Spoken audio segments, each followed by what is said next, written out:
Today on Sugar Spun Run, I'll be showing you how to make the perfect lemon pound cake. Hey Sugar Spun Bakers, Sam here, and today I am so excited to be sharing another carefully tested, well-researched, and perfected recipe. I have shared a classic pound cake and a chocolate pound cake, and I have gotten so many requests for a lemon version, so today I am going to be delivering that. Let's go ahead and start by preheating our oven to 350 degrees Fahrenheit, and you're going to want to grab yourself a nice bundt pan. Now, possibly the most important part of making a bundt cake is properly greasing your bundt pan.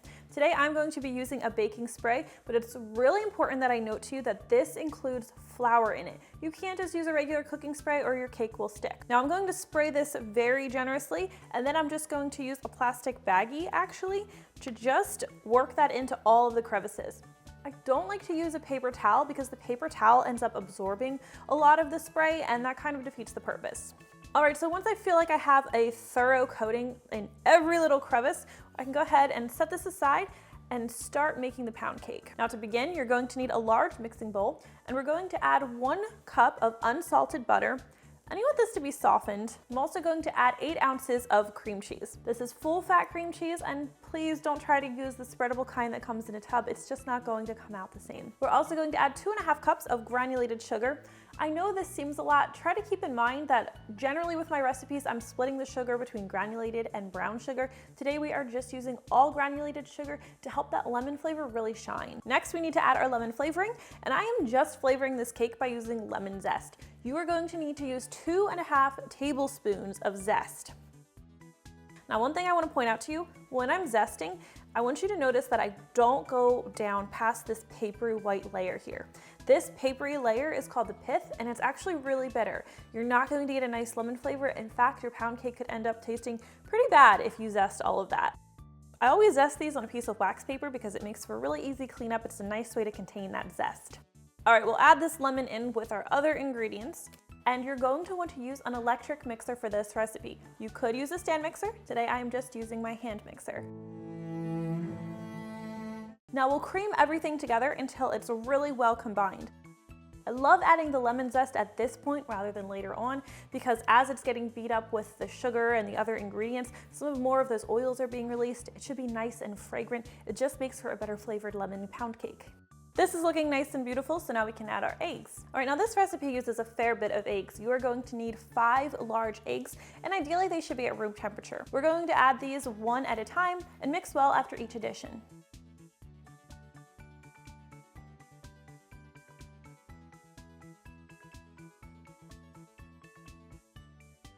Once I've added all my eggs, I like to just use a spatula to scrape the sides and bottom of the bowl because I want to make sure all of my ingredients are well incorporated. Next, I'll add 2 teaspoons of vanilla extract. I'll just stir everything together until it's completely combined again. All right, let's set this aside and we'll prepare our dry ingredients in a separate bowl. I'm starting with 3 cups of all-purpose flour. Now I also have 1/3 cup of buttermilk measured out. I'm going to be using that in just a minute. And I'll add a teaspoon of baking powder and 3/4 teaspoon of salt. Now I'll stir together my dry ingredients. Now let's bring back our butter mixture, and we're going to alternate adding our dry ingredients and the buttermilk. I usually add the flour in 3 parts, and I stir well after each addition. And then I'll add half of the buttermilk, and then I'll continue to alternate until I've used all of the flour mixture and all of the buttermilk. Now with some of my cakes, it's really important that you avoid overmixing, and I never recommend using an electric mixer when you're adding your dry ingredients. But with this cake, while it's not impossible to do, it's really hard to overmix it. It's actually more likely that you'll accidentally undermix, so just make sure that your ingredients are completely combined and you should be good to go. All right, this is looking beautiful, so let's go ahead and pour it into our perfectly prepared bundt pan.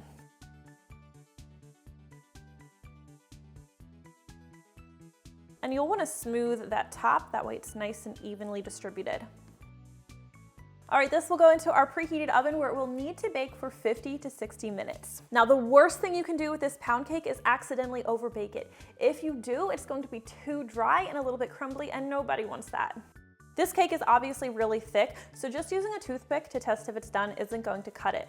I'm going to be using a long wooden skewer, and I'm just going to insert that into the center or the thickest part of the cake. All right, now this is really important. Take a look at that. You can see there are moist crumbs on this. This is ideal. I don't want to bake the cake any longer at this point. If the toothpick or skewer comes out clean, it's actually more likely that the cake's been overbaked. I do want to note though that there's no wet batter on the skewer. If there's wet batter, it's going to need to go back in the oven. So I like to let this sit in the pan for about 10 to 15 minutes, and then I'm going to invert it onto a cooling rack. Before I do that, just as extra insurance, I like to take a butter knife and just gently slide it into the crevices, just in case anything's sticking. That way we've loosened it. All right, now this is still hot, so you're going to want to use your oven mitts and just place the cooling rack on top, and we'll just flip that over. It's a moment of truth. Ta-da! Okay, that's beautiful. We greased it properly. Now this needs to cool completely before you cover it with your glaze. So I'm just gonna set that aside for now. Once it's cooled, we can go ahead and prepare our glaze. Now this is really simple to make. We're going to start with 2 cups of powdered sugar. And if you want to ensure that there are no lumps in your glaze, you can sift that before you use it. We're also going to be adding 2 tablespoons of melted butter. Now, even though I know there's not enough liquid here to make a glaze, at this point I'm going to use a whisk to start working the butter into the powdered sugar. I just found that it's a better way to get the ingredients to combine than adding everything all at once. So once that's partially worked in, I'm going to start adding my lemon juice. So I have 4 tablespoons of lemon juice here, but I'm only going to add 2 of those tablespoons for now. Now I'm just going to whisk everything together as well as I can, and I'll add more lemon juice as needed.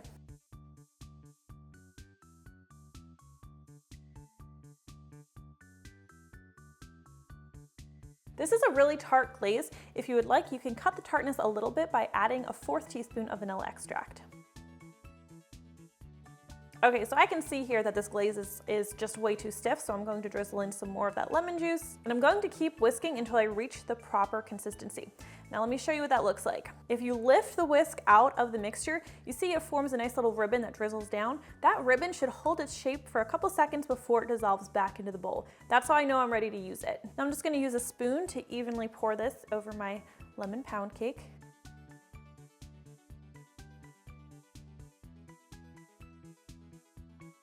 Isn't that beautiful? I'm really happy with how this looks. And that is how you make the perfect lemon pound cake. I really hope you guys enjoyed today's recipe, and if you try it out, please leave me a comment. I always love hearing from you. Thank you guys so much for watching, and I'll see you next time.